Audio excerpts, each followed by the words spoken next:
today we will discussing about the Manila Pavilion former Army and Navy Club hotel site early 90s origin. So now, let's proceed kung ano ba yung pangalan ng hotel dati, which is yung dati, ang pangalan niya ay Manila Army and Navy Club, and now, ang official name niya na is Rizal Park Hotel. So, as you can see, dito sa picture sa likod, yan yung before ng Manila Army and Navy Club. And next one, makikita nyo yung present picture ng Manila Army and Navy Club, which is tinatawag na ngayon na Rizal Park Hotel. So now, let's proceed naman about sa basic information of the hotel. First, yung location. So, yung location niya is sa Manila, Philippines, South Road Drive, TM Calo Avenue, which is extension ng Ermita.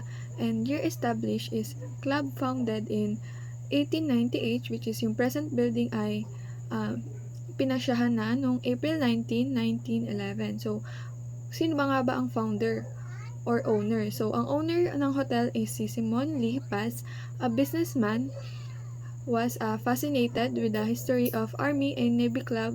He wanted to preserve as much as possible. So meron siyang classification. Una, yung Heritage Hotel, which is, bakit nga ba tinawag na Heritage Hotel? Kasi, nung early 90s, it is originally known as, Manila Army and Navy Club from its historic landmark daw. Then next, we have Historic Boutique Hotel, which is, kaya din tinawag naman siya na Historic Boutique Hotel kasi nga, it operates tapos it restored kasi dahil nung naganap na World War II, yung Battle of Manila. Now, let's proceed sa historical background.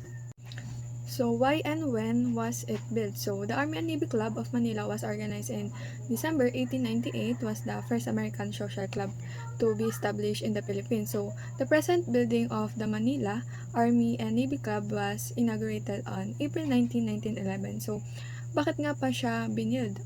So, binild siya to provide an exclusive social, recreational, and lodging hub for American military officer and ex-parties, so who built or founded it. So the building was designed by William E. Parson and has his characteristic trademark of generous use of arcs.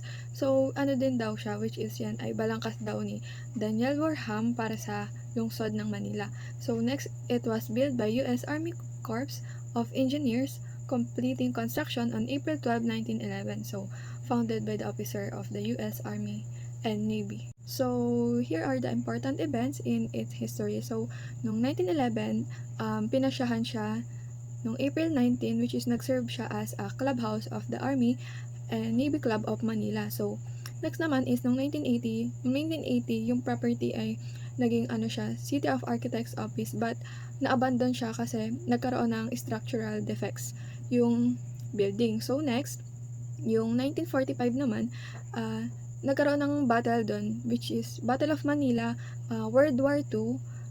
Tapos yun, dahil doon, nagkaroon ng malaking damage yung roof and ballroom. And then, by December 1 naman, 1945 din, pinagtibay yung building at binuksan muli. Then, nung 1991, which is April 26, formally na declared na siya as a National Historical Landmark by the National Historical Institute. Then, noong 2014 to 2027, nag-underwent ulit sa rehabilitation, papagandahin yung building, yung structure ng hotel. And then, by 2017, which is ng July 26, nagkaroon ng soft opening and grand launch, which is yung na ngayon, Rizal Park Hotel. So, yung soft opening na yun is attended by the President Rodrigo Duterte. I-discuss ko lang po ang historical significant. Ang Manila Army and Navy Club ay ngayon daw po ay bahagi ng lupain ng Rizal Park Hotel. Ang pananakop daw po ng Amerikano, nakilala daw po ito bilang isang pasyalan, tagpuan ng mga opisyal, militar at mga sibilyan na Amerikano. Noong April 26, 1991, iniliklara ito ng National Historical Landmark na naging National Historical Institute na ngayon ay National Historical Commission. I-discuss ko naman po ang architectural features na ang nag-design ay si William E. Parsons na sumusunod sa estilong American Colonial or Neoclassical. Sa disenyo na to ay makikita nyo na sa labas pa lang kapag tinignan nyo siya hanggang simula taas hanggang baba, hugis age siya. Tapos makikita, dahil ito'y gawa sa bakal, tapos makikita nyo na siya ay mapuputi. Tsaka ang bintana nito is laging bukas para daw pumasok dito ang simoy ng hangin at So, yung nasa likod, or nasa picture natin, nasa screen, yan yung example ng mga naging design, yung renovation and preservation ng building. Sa facilities and services, sa number of rooms, originally talaga ay merong 70 guest rooms ang hotel. Pero pagkatapos ng restoration, naging approximately 110 rooms na ito para maging marami ang accommodate na guests. Sa restaurant naman, meron ito namang Cafe Rizal, na isang all-day dining restaurant na nadagdagan din ng kanilang dining at bar facilities na pagkatapos ng kanilang renovation. Para naman sa event spaces, meron naman silang banquet at function halls na kayang mag-accommodate ng 1,000 to 200 guests. Kaya bagay naman ito para sa mga events at occasions. Sa recreational facilities naman, meron silang swimming pools, spa, sky bar noon. Noon meron din silang tennis courts, squash courts, bowling alleys, billiard rooms, tsaka lounges at landscape grounds. Yun lang sa facilities. Sa interesting facts naman, sa accidental fire on March 18, 2018, nagkaroon ng report na nagkaroon ng accidental fire na nagdulot ng sirang wiring. And sa on-site gaming naman, nagkaroon ng casino ang hotel na para magkaroon ng isang entertainment at leisure ang mga guests. Sa extensive revamps naman, noong 2013, nagkaroon ng malaking renovation na umabot sa 500 million pesos ang nagastos para sa isang interior design nito. Sa survive war naman ng World War II, isa ito sa isa pang interesting facts na ay nakaligtas ng isang gusali ng World War II kahit malaki ang pinsala na tanggap nito noong Battle of Manila.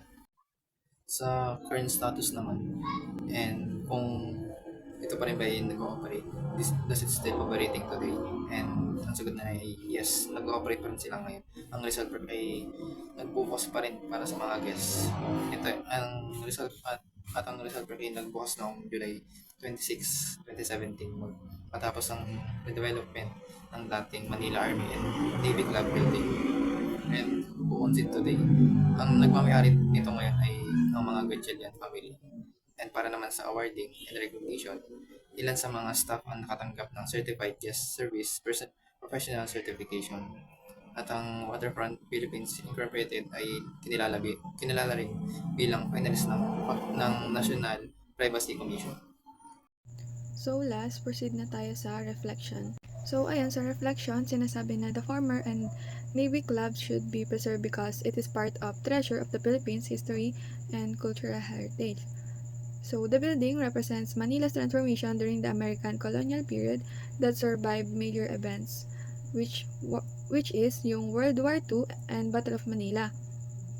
So ayun, paikliin na lang natin. So yung by this, yung mga history dapat daw pinapahalagahan natin, like sa generation natin ngayon, pinagpapatuloy natin yung about sa mga history kasi hindi lang siya about sa past but also it all about sa future na we are shaping now.